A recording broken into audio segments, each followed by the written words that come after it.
Most people remember The Wind in the Willows as a cozy children's tale filled with charming episodes, picnics on the riverbank, Ratty and Mole drifting along in their little boat, and of course, the chaotic Mr. Toad racing in his beloved motor car. It's a picture of comfort and whimsy, painted with delightful animals in waistcoats, tea by the fire, and an enchanting homage to Edwardian country life. But what if I told you that within this beloved classic lies a chapter so peculiar, so distinct from the rest of the narrative, that many publishers began omitting it altogether? A chapter wherein the tone shifts dramatically. The riverbank falls silent, and in the stillness a presence emerges, something vast, something ancient, something that does not belong in the realm of bedtime stories. Why was this enigmatic chapter written at all? And why did editors find it so necessary to erase it? Tonight we embark on a journey to uncover the forgotten pages of The Wind in the Willows and explore the mystery of The Piper at the Gates of Dawn. Welcome back, Darklings. The Wind in the Willows, penned by Kenneth Grahame, was published in 1908 and quickly ascended to the ranks of the most cherished children's literature. Generations have reveled in its depiction of English country life, but the book's charm often conceals its inherent oddities. Rather than a single narrative thread, it is a patchwork of episodes, Mole and Rat's adventures, Toad's wild escapades, pastoral wanderings that can be thrilling, comic, or dreamlike. Yet nestled among these chapters, concealed like a secret among the rushes, is the one that troubles readers. Many later editions of the text quietly omitted the Piper at the Gates of Dawn, labeled unsuitable. Confusing and even frightening, the chapter's contents raised questions about its fit within the book. But what exactly does it contain, and why does it feel so out of alignment with the rest of the story? The chapter begins innocently enough, with Mole and Rat on a quest to find the lost baby otter, Portly. They row their boat upstream under the cloak of night, guided by a strange and beautiful music that beckons them forward.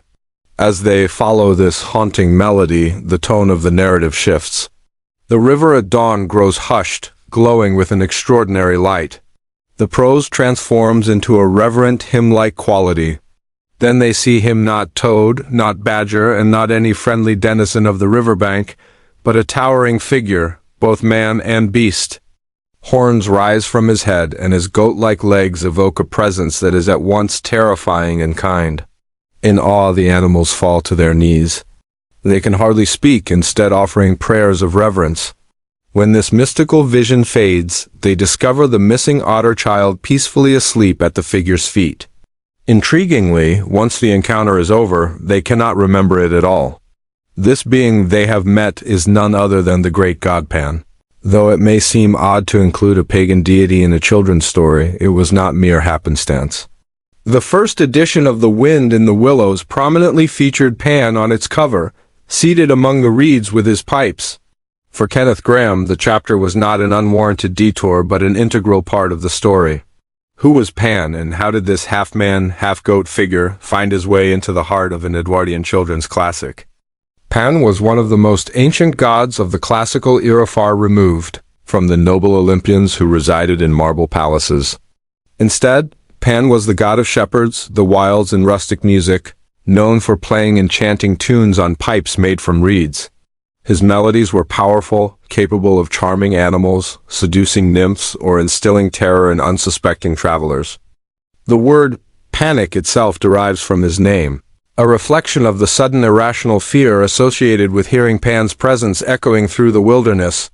Not a figure of beauty, as Apollo was, or of nobility like Zeus, Pan lived on the fringes of divine acknowledgement, shaggy, goat-legged, and horned, celebrated for both joy and awe-inspiring dread. So why did Kenneth Grahame choose to summon Pan to the English riverbank? The answer lies not just in his own longing for the untamed embrace of nature, but also in a peculiar cultural revival surging through England at that time, a revival that rendered Pan's re-emergence both thrilling and deeply controversial. At the turn of the 20th century, Britain remained a devoutly Christian nation.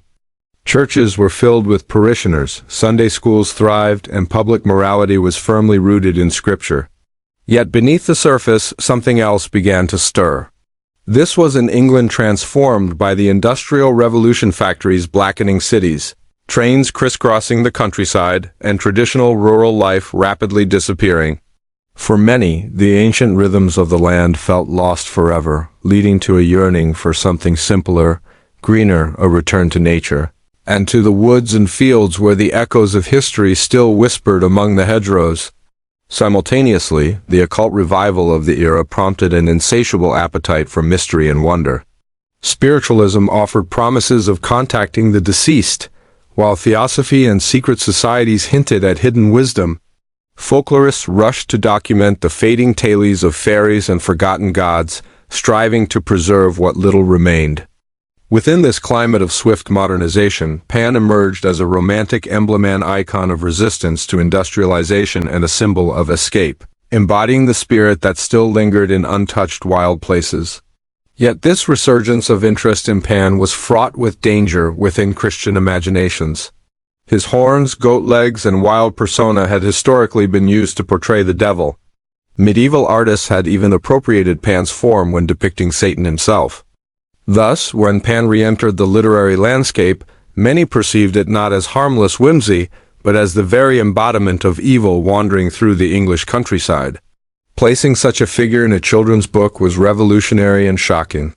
In truth, most early British editions kept the chapter intact. However, across the Atlantic, American publishers began releasing abridged versions, with The Piper at the Gates of Dawn often being the first to be dropped.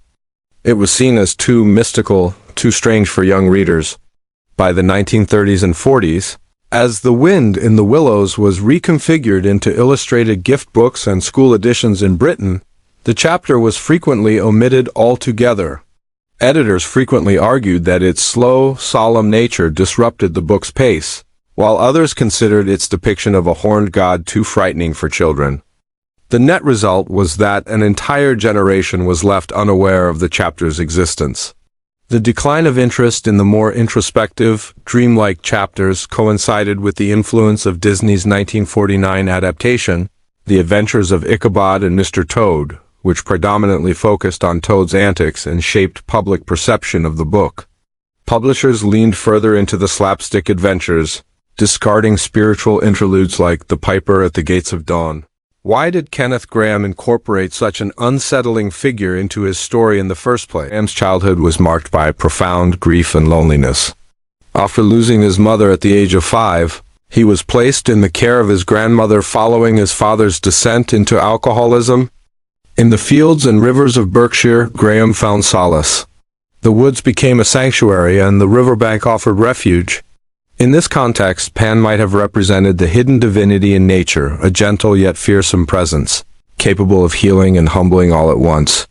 This wasn't the first time Grahame ventured into such mystical territory. 15 years prior to The Wind in the Willows, Grahame published Pagan Papers, a collection of essays that reflected lyrically upon nature, myth, and the ancient gods. He treated fields and rivers like sacred spaces, lamenting the loss of rural life to industrial advancement, and filled his prose with allusions to ancient deities, seasonal rituals, and folklore. In those reflections, he subtly critiqued the rigidity of Victorian Christianity, contrasting it with the liberating essence of the old pagan spirit. Some believe Grahame placed The Piper at the Gates of Dawn at the very center of his narrative intentionally, as a hidden keystone. The title itself, The Wind in the Willows, may allude to this moment and the presence mole and rat encounter at dawn. In essence, what we perceive as a cozy animal tale may have signified something much deeper for Grahame Hymn to the Wild, a celebration of the gods still believed to roam the English countryside. The humorous and heartwarming escapades serve merely as a facade, while the heart of the narrative beats in the presence of the divine. Grahame made a bold choice. He did not merely hint at Pan. He placed him front and center in the story, portraying him in luminous prose, worshipped by mole and rat, and for later editors, that was too much. For all the fondness associated with Toad Hall and Badger's Den, publishers sought safety, wholesomeness, and marketability in their children's literature. Pan embodied none of these traits. He was wild, pagan, and to many indistinguishable from the devil. Thus, the chapter was cut. This erasure isn't merely a quirk of publishing history. Even now, more than a century later, The Piper continues to be silenced. In researching this video, I discovered contemporary reprints on Amazon with numerous frustrated reviews readers expressing outrage at the exclusion of the chapter. This means today, just as in the 1920s, many can read The Wind in the Willows cover to cover and remain ignorant of the pagan god concealed in its pages. Even on screen, Pan's presence has remained uneasy. One of the most cherished adaptations, the 1980s stop-motion series by Cosgrave Hall, did in fact adapt The Piper at the Gates of Dawn, airing in 1984 as part of the first season under the same name. They remained remarkably faithful to the source material. Rat and Mole followed the enchanting music, stumbled upon Portly, and encountered the mysterious figure. However, even here, his edges were softened. Pan appeared not as a horned deity, but as an otherworldly glow that fades into the form of a weathered statue. Despite this adaptation, the episode was rarely aired on television. Broadcasters deemed the comedic, adventure-driven tales of Toad and the Weasels more appropriate for children, leading to The Piper at the Gates of Dawn never receiving the same rerun treatment as its counterparts. As a result, many who grew up watching this beloved series retain no memory of the episode at all. Other stage and television adaptations often excluded or morph Pan into a vague spirit of the river, sidestepping controversy altogether. Yet the memory of Pan lingers in the cultural consciousness. Pink Floyd named their first album The Piper at the Gates of Dawn, while writers from C.S. Lewis to J.M. Barrie have echoed Pan's goat-legged form in their own creations, from fawns to the very name of Peter Pan himself. Perhaps it is this haunting resonance that unsettled editors the most, for The Piper at the Gates of Dawn transcends being a mere odd detour within a children's book. It serves as a vision of a forgotten god, a shadow of a bygone era crouched in the reeds, half remembered, half feared. It reminds us that beneath the comforting layers of modern life, older powers still stir. So the next time you envision Mole and Ratty drifting on their boat, remember that in the hush of dawn by the still waters of the river, they once knelt before something vast, being too strange for nursery tales, too wild for polite society. Pan, the Piper at the Gates of Dawn, the very essence of The Wind in the Willows. And if this revelation surprised you, just wait until you uncover the 4,000-year-old secret hidden in the princess. And the P. See you in a future video. Subscribe to our channel and hit the bell to support our work. Never miss an upload. Like this vid, drop a comment, and share it with others to help us grow this historical community.